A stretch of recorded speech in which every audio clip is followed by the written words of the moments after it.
187화 타이틀은 도쿄 제2콜로니 6. 지난화에서는 하카리와 카시모가 격돌, 하카리의 대박 보너스 효과가 판명되며 그는 샤를전에 이어 또다시 영역을 전개합니다. 하카리의 영역은 필사를 뺀 필중만 있는 영역으로 이 필중 효과 또한 특수한데요. 보통의 영역은 상대에게 공격을 맞추기 위한 필중인데 비해 하카리 영역의 필중은 룰이라는 정보를 주기 위한 것, CR 사철순의 열차의 룰을 상대에게 이해시키는 것뿐 그 외의 효과는 없습니다. 해를 끼치지 않는 대신 술식의 발동이 매우 빠르고 영역 밀어내기 승부에도 강하다고 하며 이것은 속박으로 성립하는 것 같습니다. 영역 전개는 영역 구축과 술식의 발동 2단계로 이루어지는데 시부야 사변에서 각성한 마히토는 이 두 개의 공정을 하나로 합쳐 빠르게 영역 전개를 했죠. 그 속도는 토도의 간이 영역 전개보다 빨랐기 때문에 토도는 전신을 간이 영역으로 커버하지 못하고 한쪽 손이 무의 전변에 닿아 손을 잘라내야 했는데요. 하카리는 보통의 상태에서도 마히토의 영역 전개 속도를 능가하기 때문에 이것을 피하는 것은 상당히 어려울 것 같습니다.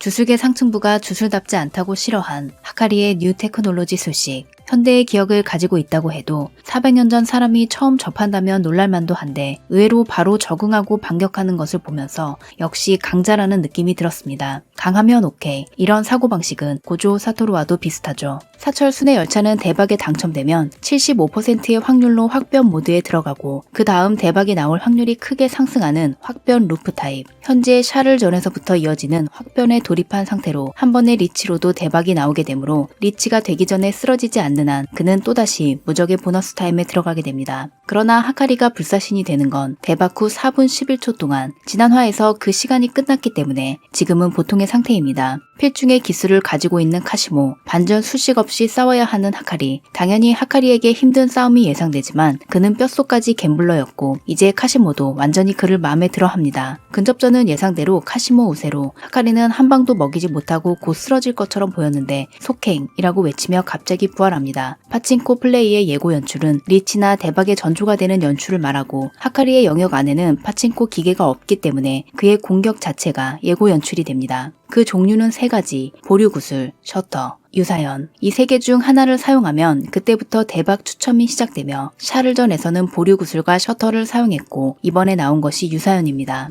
예를 들어 66, 리치가 되었을 때 가운데 숫자가 6이 오면 대박이지만 숫자가 아닌 속행이나 넥스트 등이 나올 때가 있는데 이것을 유사연이라고 합니다. 이때는 다른 변동은 없고 한 번 더 예고 연출을 보게 되며 다음은 기대도가 높은 연출이 나오는 것이 보통입니다. 파친코 기계와는 달리 영역에서는 하카리 자신의 행동이 예고 연출이 되므로 카시모의 공격을 받아도 유사연을 발동하면 어떤 불이익 없이 제시도가 가능하게 되는 것입니다. 다시 말해 예고 연출 3개 중 보류구슬과 셔터는 공격용, 유사연은 방어용이라 할 수 있습니다. 단지 예고 연출의 종류는 하카리가 고를 수 있지만 기대도는 전적으로 운에 따르기 때문에 만약 유사연을 골라 곱하기 1이 나올 경우 불발이 되어 공격만 받고 끝나버리므로 통상시에는 사용하지 않고 운이 큰 폭으로 상승한 확변 상태에서만 사용하고 있습니다. 유사연의 효과로 부활한 하카리는 채술에서 다시 카시모에게 밀리는데 그는 한 번 더 유사연을 발동해 부활하고 그 기대도는 곱하기 3, 리치가 됩니다. 리치 액션은 4가지, 샤를전에서 나온 것이 아이시카드 리치와 붉은 막자 리치, 이번에는 특별 쾌속 열차, 화장실 참기 리치, 유사연 곱하기 3과 기대도 별 2개의 리치 액션으로 대박이 확정됩니다. 하카리의 대박 보너스는 4분 11초 동안 주력의 제한 해제와 풀 오토 반전 수식, 최강 치트 능력이죠. 이번 대박은 666의 짝수가 나왔는데 홀수라면 다시 확변이지만 짝수라면 시단이 되므로 대박 확률은 통상과 마찬가지인 239분의 1입니다. 이 낮은 확률에도 불구하고 샤를전에서 하카리는 2번 만에 대박이 나왔지만 카시모를 상대로 2번의 리치를 만드는 것은 매우 어렵죠.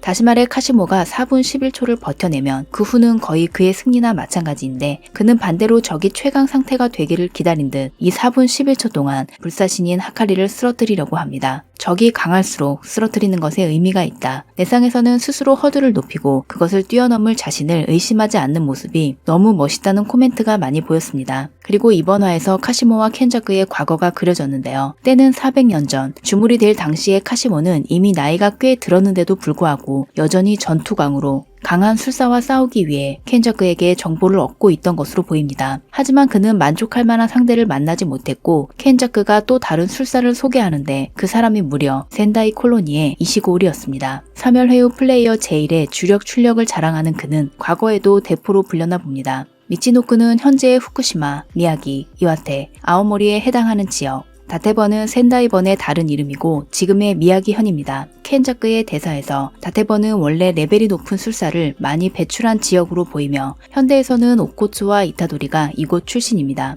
카시모와 이시고오리 두 명의 전투강이 그 시대에 만났더라면 좋았을 텐데 당시 카시모의 병이 깊었던 것인지 이시고오리를 만나러 가는 대신 켄자크가 말한 최강의 술사 스쿠나와 싸우기 위해 계약을 맺습니다. 일단 카시모는 스쿠나와 면식은 없고 죽음을 앞두고 강한 자와 싸우고 싶다는 일념 하나로 주물이 된 이시고오리와 같은 부류였습니다. 또한 이때의 이시고오리가 아직 젊은 것으로 보아 켄자크는 강한 상대를 미리 점찍어 놓고 계속 동향을 살피다가 결국에는 계약을 맺는 데 성공하는 어떤 의미에서는 참 대단한 사람이라는 생각이 들었습니다. 이번에 두 사람의 대화에서 켄자크에 대한 여러 가능성이 나왔기 때문에 이것은 다음에 다시 영상을 만들어 보겠습니다. 그럼 저는 다음 영상으로 돌아오겠습니다. 구독과 알림 설정을 하시면 가장 빠르게 영상을 보실 수 있습니다. 시청해주셔서 감사합니다.